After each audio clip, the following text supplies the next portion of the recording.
بسم اللہ الرحمن الرحیم۔ السلام علیکم ویورز۔ خلیفہ دوم مراد رسول صلی اللہ علیہ وسلم سیدنا عمر فاروق رضی اللہ تعالی عنہ، آپ کا نام عمر، کنیت ابو حفص، جبکہ آپ فاروق اعظم کے لقب سے مشہور ہیں۔ والد کا نام خطاب اور والدہ کا نام ختمہ تھا۔ سلسلہ نسب 8ویں پشت میں رسول پاک صلی اللہ علیہ وسلم سے ملتا ہے۔ عام الفیل کے 13 سال بعد پیدا ہوئے۔ 27 سال کی عمر میں سن 6 ہجری میں دعائے نبی صلی اللہ علیہ وسلم کی برکت سے مراد رسول بنے، مشرب اسلام ہوئے۔ اسی بنا پر آپ صلی اللہ علیہ وسلم کو مراد رسول کہا جاتا ہے۔ آپ کا رنگ گندم گوں، داڑھی گھنی اور مونچھیں بڑی، قد نہایت دراز، یہاں تک کہ سینکڑوں کے مجمع میں کھڑے ہوتے تو سب سے سربلند نظر آتے۔ آپ کا شمار سابقین اولین میں ہوتا ہے۔ اس کے علاوہ آپ عشرہ مبشرہ میں داخل ہیں۔ خودداری، بلند حوصلگی، معاملہ فہمی کے پیش نظر قریش میں آپ سفارت کے منصب پر فائز تھے۔ آپ سے رسول صلی اللہ علیہ وسلم کی 539 احادیث نبوی مروی ہیں۔ آپ کے دور خلافت میں اسلامی فتوحات 22,51,030 مربع میل پر پھیلی ہوئی تھی۔ مجوسی غلام ابو لولو فیروز نے نماز فجر میں مسجد نبوی میں، جو کہ مسجد کے محراب کے اندر چھپا بیٹھا تھا، اس نے 27 ذوالحجہ کو 3 زہر آلود چاقو کے وار کیے، خنجر کے اس طرح کے وار کیے کہ آپ اس سے جاں بر نہ ہو سکے، اور 1 محرم کو آپ رضی اللہ تعالیٰ عنہ اس جہان فانی سے رخصت ہو گئے۔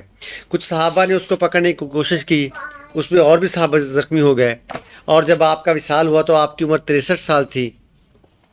حضرت صہیب رضی اللہ تعالیٰ عنہ نے آپ کا جنازہ پڑھایا اور روضہ نبوی میں خلیفہ اول سیدنا ابوبکر صدیق رضی اللہ تعالیٰ عنہ کے پہلو میں دفن کیا، اور ساتھ اللہ کے نبی صلی اللہ علیہ وسلم کی قبر، حضرت عمر رضی اللہ تعالیٰ عنہ کی قبر اور حضرت ابوبکر صدیق رضی اللہ تعالیٰ عنہ کی قبر مسجد نبوی میں شہید ہوئے تھے۔ تو مسجد نبوی ہی ان کی چاہت تھی کہ مسجد وہ شہید ہوں، اور مسجد نبوی میں ہی ان کو تدفین کی گئی، اور وہیں پہ ان کا روضہ مبارک نبی صلی اللہ علیہ وسلم کے ساتھ ہے۔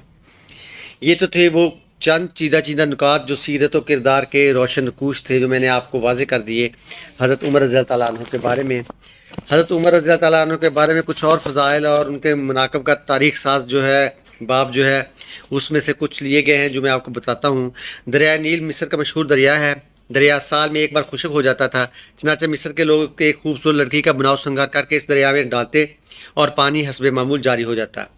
مصر جب فتح ہوا، اسلام کی روشنی جب وہاں پہنچی تو حسب روایت خشک ہونے کے وقت لڑکی کو تیار کر کے اہل مصر پھینکنے لگے، تو مصر کے حاکم نے حضرت عمر کو اس رسم کے بارے میں بذریعہ خط آگاہ کیا۔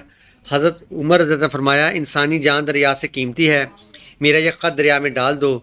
نیل ایک دریا ہے، انسان تھوڑا ہے وہ خط کا مطلب سمجھے، لیکن اس کو یہ پتہ نہیں تھا کہ یہ جو خط لکھ رہے ہیں وہ حضرت عمر رضی اللہ تعالیٰ عنہ ہیں۔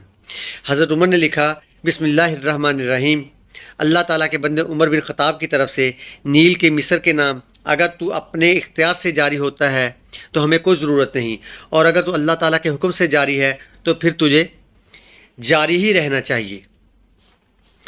یہ خط جب دریا میں ڈالا گیا تو نیل میں پانی ایسا چڑھنا شروع ہوا جیسے سیلاب کے دنوں میں تیزی سے چڑھتا ہے، اور ایسا جاری ہوا کہ آج تک جاری ہے۔ اس کی روانی اور فیض و رسانی میں کوئی فرق نہیں پڑا۔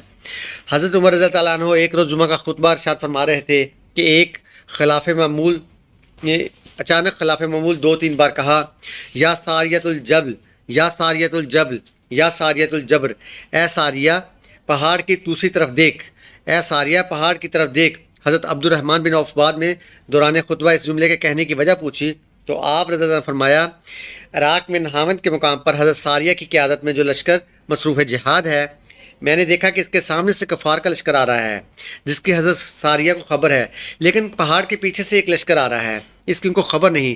چنانچہ میں نے یہ الفاظ بے اختیار کہے اور اس یقین کے ساتھ کہے کہ اللہ تعالیٰ ان تک ان کو پہنچا دے گا، اور آج کے دور میں موبائل فون نے اس مسئلے کو حل کر دیا ہے۔ آپ کو پتہ ہی ہے کہ آج دنیا کے ایک کونے سے دوسرے کونے تک آواز جا سکتی ہے۔ تو یہ حضرت عمر رضی اللہ تعالیٰ عنہ نے جب وہ صحابہ جو ہیں وہ جنگ لڑ کے واپس آئے اور ان سے پوچھا گیا تو انہوں نے کہا، ہاں بالکل ایسے ہی ہوا کہ ہم لوگوں نے جمعہ کے دن فلاں وقت حضرت عمر کی آواز سنی اور سنبھل گئے اور پہاڑ پر چڑھ کر دشمن سے مدافعت کی۔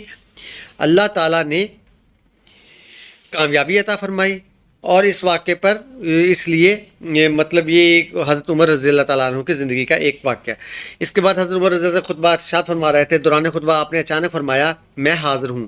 تمام صحابہ کچھ سمجھ نہ سکے. ایک لشکر تو جہاد سے فتح یاب ہو کر واپس آیا اور سردار لشکر نے فتوحات کے سلسلے میں بات چیت کی. حضرت عمر نے فرمایا باقی باتیں تو بعد میں ہوں گی، پہلے یہ بتاؤ تم نے سردی کے موسم کا لحاظ بھی نہ کیا اور ایک شخص کو راستے میں حائل پانی کی گہرائی معلوم کرنے کے لیے اس میں اتار دیا. اس شخص نے مجھے پکارا کہ میرے ساتھ زیادتی ہو رہی ہے. میں نے اسے جواب دیا کہ وہ پانی اور سردی کی شدت کی وجہ سے جانور نہ ہو سکا اور خدا کے حضور پہنچ گیا. اگر قصاص میں تمہاری جان لے لی جائے تو کوئی مذائقہ نہیں، مگر پھر بعد میں آنے والے عام سی بات پر بھی سزا تجویز کرنا شروع کر دیں گے. جاؤ اب اس کا فدیہ دو.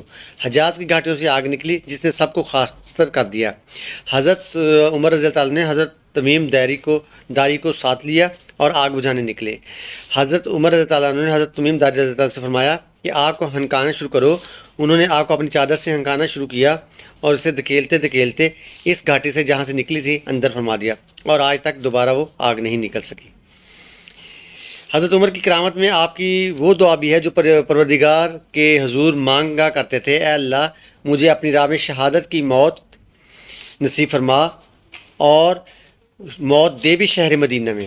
صحابہ کرام رضوان اللہ تعالیٰ اجمعین اس پر تعجب کا اظہار کرتے کیونکہ شہادت تو میدان میں ہوتی ہے، لیکن اللہ تعالیٰ نے دعا قبول فرمائی اور شہادت مدینہ شہر میں مسجد نبوی میں نصیب ہوئی اور نماز پڑھتے ہوئے نصیب ہوئی، اور مزید یہ کہ تدفین بھی نبی صلی اللہ علیہ وسلم اور سیدنا ابوبکر صدیق رضی اللہ عنہ کے پہلو میں نصیب ہوئی. اللہ تعالیٰ ہمیں ان حضرات کے نقش قدم پر چلنے کی توفیق عطا فرمائے. اور اس کے علاوہ مزید یہ ہے کہ ان کا دور جو تھا وہ بڑا ایک عہد ساز اور مثالی دور تھا. انہوں نے تراویح کا نظام جو ہے وہ جو نماز تراویح جماعت سے قائم کی وہ انہوں نے کی. شراب کی حد کے لیے 80 کوڑے مقرر کیے.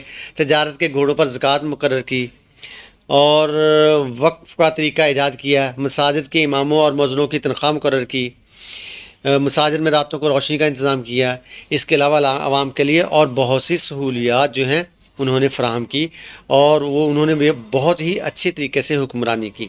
السلام علیکم ورحمۃ اللہ وبرکاتہ.